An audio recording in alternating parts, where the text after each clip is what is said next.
Yes, it's John G. Sutton. Tales from the Jail. Please do subscribe and like it and all the rest of it. I want to talk today about some recent concerning the news in the prisons. This is what's been happening in the news. You can have a look. The Ministry of Justice, which was never there when I was in the prison service, it was the Home Office.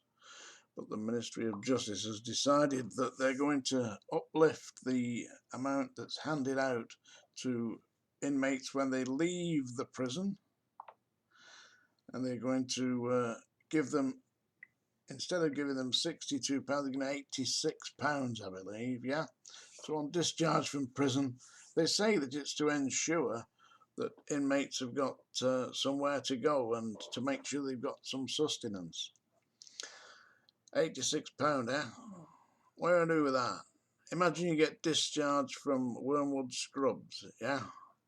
Let's say you get discharged on a Friday and you've got £86, yeah? By the time you've got yourself into London, you've probably done a tenner on bus fare and cab fare or whatever it is. And then you've got to find yourself a room for the night or a room for a few nights. And you've got, say you've got 75 quid left. Or say you've got the full 86 quid because you walked it. You tell me where you're going to find a room overnight in London for 3 nights with say 86 quid. What are you going to do? Ain't no use that. You've got to make proper provision.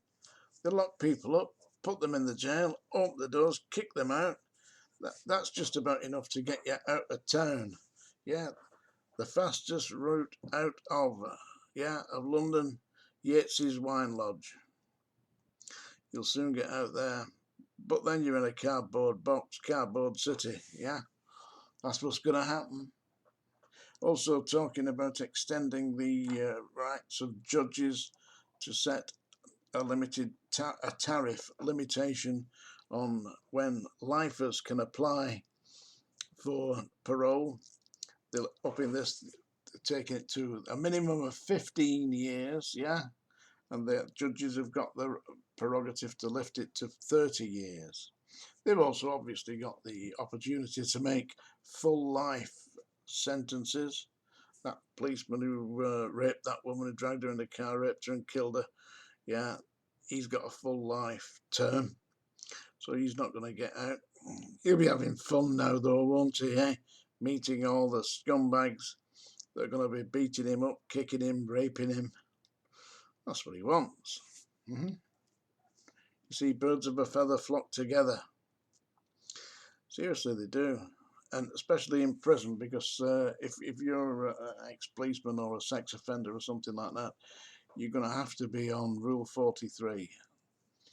Unless you like getting your head smashed in with a PP9 battery in a sock. Yeah, I see that some inmates were charged with assault.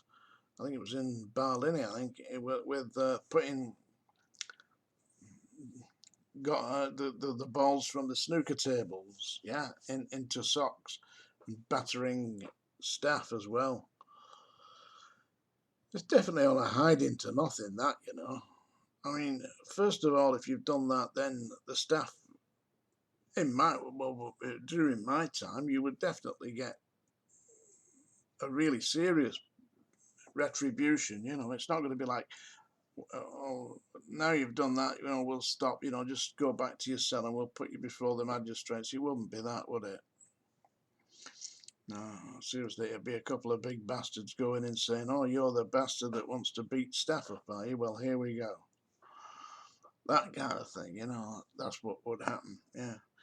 My experience of that is that retribution is swift, instant karma, as John Lennon said. Instant karma's going to get you. Well, at the Scrubs and Strangeways, it was instant karma, all right. Far more instant than you might expect. Yeah. Well, which is good, yeah. But listen, the idea of imprisonment is ridiculous. They're also talking about now, the Ministry of Justice said they're doing away with sentences under 3 months. So somebody's not going to get a month imprisonment for not paying their television license. Yeah, I mean, it's a ridiculous idea. I mean, it is not the government's responsibility to entertain me. And by the way, I personally don't find Graham Norton entertaining. But he's on the BBC and he's taking a big fat wage out of that. My money, by the way. Yeah, I'm still paying for I don't totally object to paying, because I believe that BBC Radio 4 and the World Service is absolutely essential listening. You know, you should listen to that. Yeah, Melvyn Bragg in our time. I like that. I mean, it's crazy stuff, talking about things like what happened to Diogenes and all that. Yeah, Diogenes the dog, you know. You know about that? When he used to go around in a barrel, an old philosopher in the time of Greece. Yeah, the Greek Empire. Yeah, I love all that stuff. And it's all on BBC Radio 4. And the Today programme, absolutely. 6 o'clock in the morning, I have that on. Listen to the Today programme, then I go back to sleep for half an hour. 6 till 7, 8 o'clock, something like that. And I get up about 8:30, something like that. That's about right, yeah. Yeah, so anyway, that's value for money. But some of the stuff, I mean, I can't be doing with all these cookery programmes and antique roadshow programmes. I mean, how many antique roadshow programmes do they need? And every time you watch them, listen, you go and have a look at these antique, what's it called? I don't know, anyway, I can't figure it. But they all got the same things. They've got these opera glasses. Oh, you get the opera glasses, a set of scales, yeah. What else do they get? Bloody Clarice Cliff pottery, yeah. It's always the same crap. I mean, got to be something better to do than that. And then they got these cooking programs, yeah? They're going to show me how to make a bag of fish and chips.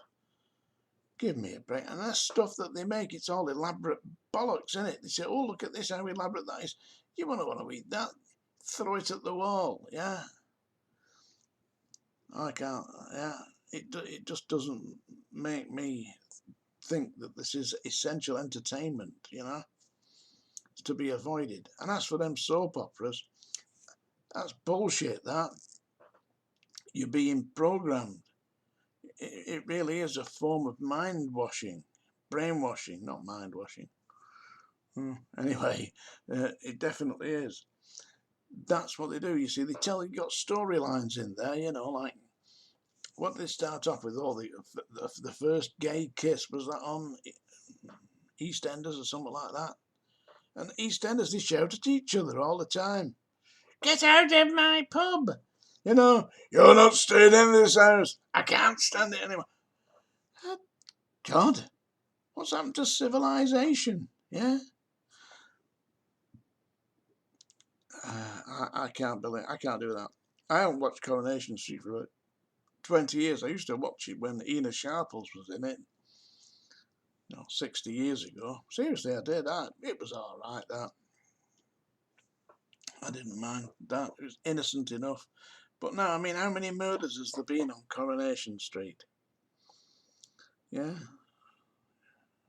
It's just ridiculous. It don't bear thinking about, does it? You know. The one I felt sorry for was that poor bastard who sold paper clips. He died of a heart attack in his car on the moors. What was all that about? Huh? Anyway, by special request.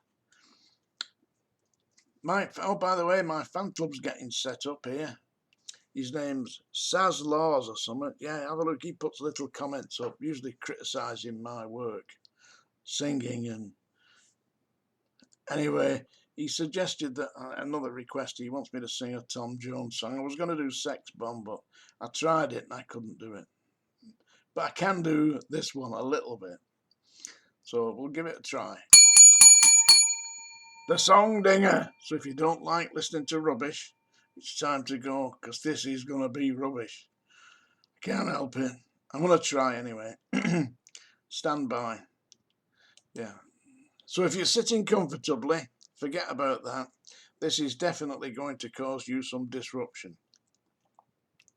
This is Detroit City, as made famous by Tom Jones. I quite like Tom Jones, you know. He's a proper bloke.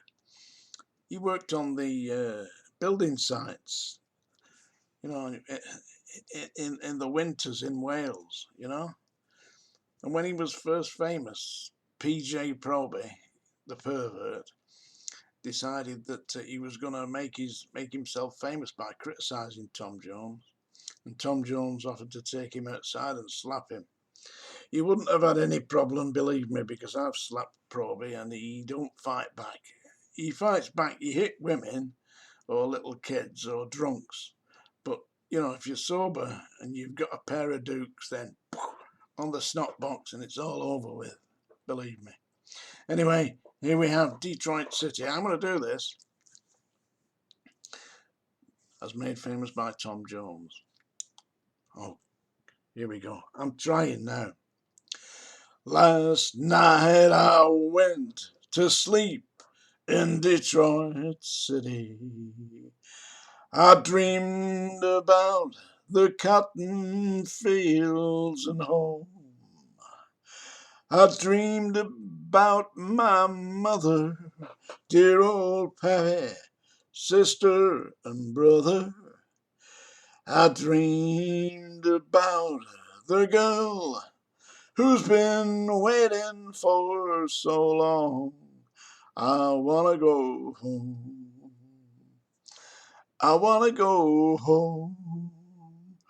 Oh, how I wanna go home. I bet you do too now. Home folks think I'm big in Detroit City. From the letters that I write, they think I'm just fine. But by day I make the cars, and by night I make the bars. If only they could read between the lines. You know, I rode a freight train north to Detroit City. And after all these years, I find I've just been wasting my bloody time. So I think I'll take my foolish pride, put it on a southbound freight and let it ride, going back to the loved ones, the ones I left waiting so far behind. I wanna go home. I wanna go home. Oh, I wanna go home. There you are. I nailed that one, didn't I? Nailed it to the floor. It won't get up again. Thank you very much for listening to Tales from the Jails. This is John G. Sutton. Do please like and subscribe and all the rest of it. See you soon.